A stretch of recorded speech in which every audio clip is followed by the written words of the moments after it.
mid-November, the backwaters of the Chesapeake Bay. We're fishing today with my buddy Keith. Just going straight out? Where are we going? Yeah, right up. Yeah, straight on out. All right. Monday through Friday, Keith is an electrician. A few years ago, he and his wife moved to Annapolis, Maryland. They bought a house on a peninsula off Fishing Creek, just behind those properties. It's Sunday afternoon. Shotgun snap. Quick screen to the left. The Steelers versus the Packers is streaming, and we're targeting Maryland's premier game fish. Striped bass, stripers, rockfish, whatever you call them, we're after them. Let's go. My name How can you say no comment? is Chris Pabst. Why are you taking my microphone? Monday through Friday, I'm an investigative reporter. But on weekends, I just want to be on water. Here, there's no professional fishermen, charter boats, or tour guides.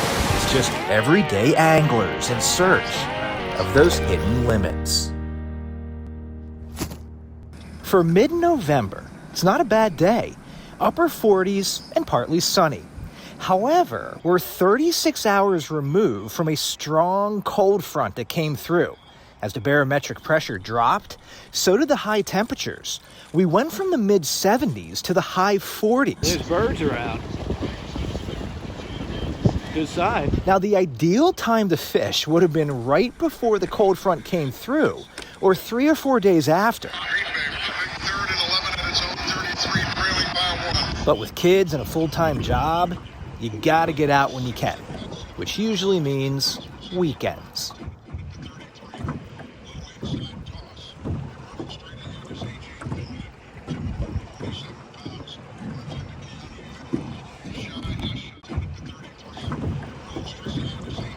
Here's our strategy. The wind is blowing from the north, so we started throwing at the shoreline off this peninsula, which faces north. Wind tends to push food and bait fish towards shoreline structure. The larger fish then move into that area to feed. This shoreline is perfect. Those large rocks give the bait fish shelter while providing the larger fish ambush points. This is the obvious place to start. It's nice out here, man. We're using an assortment of medium to heavy rods, spinning reels, and bait casters. Some are spooled with braided line, fluorocarbon, or monofilament, all which sink at different rates. The variations in our gear and tackle allow us to mix up the presentation of the lures. We can swim them high, bounce them off the bottom, speed them up, or slow them down. You never know what the fish will want. And this is what we're using. 1 ounce skirted jig heads with a tail. Keith and I have caught many rockfish on this lure. On my secondary rod, I'm throwing out a basic top-bottom rig with a 1 ounce sinker, baited with bloodworm imitation fish bites. These are my go-to in saltwater and brackish water. I have caught thousands of fish on these things. My strategy is simple: to catch smaller fish, spot, croaker, perch, and use those as bait for rockfish.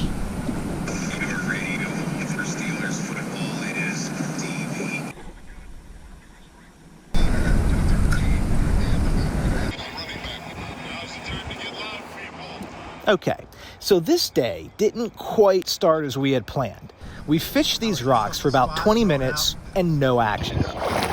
So we pulled the anchor and moved up the shoreline closer to the point where this backwater intersects with the main bay. This is a popular fishing spot for locals for obvious reasons. Structure, current, shallow water that drops off into deeper water. This spot has everything fish would want. We fished it hard. I wonder if I should jig it on the bottom.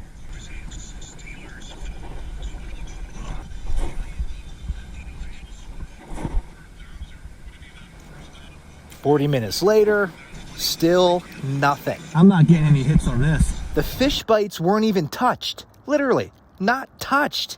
That is rare and very worrisome. When I started seeing the shoreline fishermen packing up, I got a bad feeling. We're now 1 hour in. It's halftime of the game. This area is dead. we have to try something different. But we can't go past this peninsula. See those white caps in the main bay? Yeah, those would be a challenge. We're fishing out of a 12-foot Lund aluminum V-hull. This is a great boat to have. First off, it's small. You don't have to pay for a marina or a dock. I park this boat next to my garage, where it's always available and ready to go. Plus, it's affordable. You can find the boat and trailer for around $1,500, and there's very little maintenance. On the back, I have a 5-horsepower Hang-Kai electric motor. On many reservoirs in Maryland, gas engines are prohibited. My only complaint with this motor is that it is a little loud, but for around $350, I'll deal with some noise. The power comes from 3 48-volt, 25-amp-hour lithium-ion batteries parallel wired together. This setup generates 3,600 watts, which will run this motor at maximum speed for about 90 minutes. Now, the best part of this boat is that it can go almost anywhere. Lakes, rivers, reservoirs, the backwaters of the Chesapeake Bay. You don't even need a ramp. This boat is light.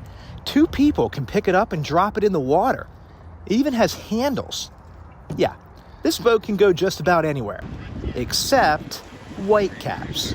So we're heading to the opposite shoreline to try calmer water and different structure. On Hidden Limits Outdoors, there are no professional fishermen, charter boats, or tour guides. However, this is Maryland, and rockfish are big business.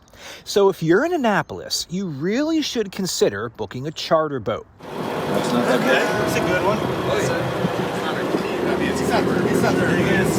This is me and some of my friends on the Miss Susie 2 with Captain Greg.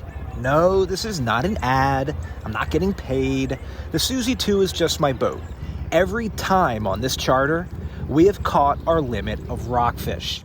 But no matter what boat you do charter, this is pretty affordable.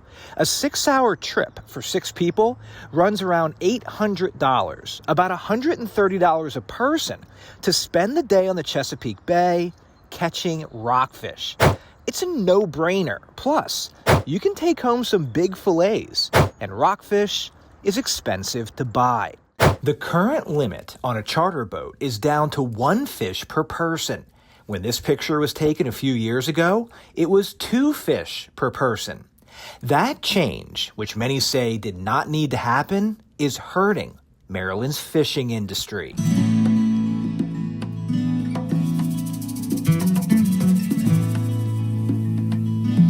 Welcome to the Maryland DNR Young of Year Striped Bass Survey.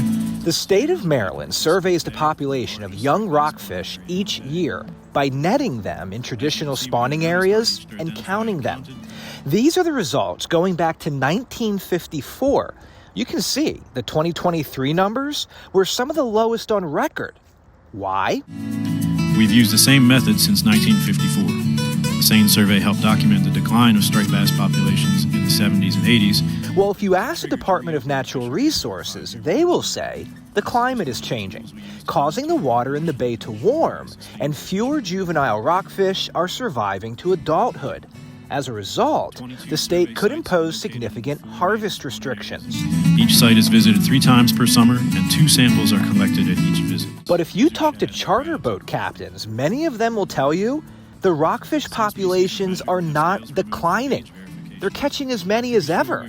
The fish are just moving to different parts of the bay while adapting to the warmer water temperatures. Many boat captains say to get a more accurate fish count, the state needs to follow the fish and change the location of where it conducts its surveys. In other words, the fish are no longer found in their traditional spawning areas, and that is skewing the state's results. Rockfish are a $500 million industry in Maryland. Any change in harvesting limits would have a significant impact on tourism, and therefore hotels, restaurants, dock workers, and the charter boat industry. Are rockfish populations really down? I can't say for sure. I mean, on this day, we were struggling to find any fish. For 30 minutes, we threw around these docks. Oh, is that what I caught? Oysters? At one point, I got excited. I thought I caught a fish. Nope, I snagged an oyster trap. Next, we dropped anchor at this point. Look at this location. This is just perfect. The intersection of shallow water, deep water, large rocks, current. If I were a rockfish, I'd be right here. You would think if he's here, there's fish here. Yeah, so now we're 2 hours in and still nothing. No hits on our lures, no anything on the fish bites, which is shocking. For the next 30 minutes, we tried a few more spots on our way back to the ramp. That's 2.5 hours of no fish, no bites, no anything. We started this afternoon with a strategy we know works. When it didn't produce fish, we adapted. And that didn't produce fish. I'm just going to say, that cold front that came through 36 hours ago won. A big part of fishing is knowing when to call it. It was great being on the water with a friend, the Steelers beat the Packers, and my day ended with this view.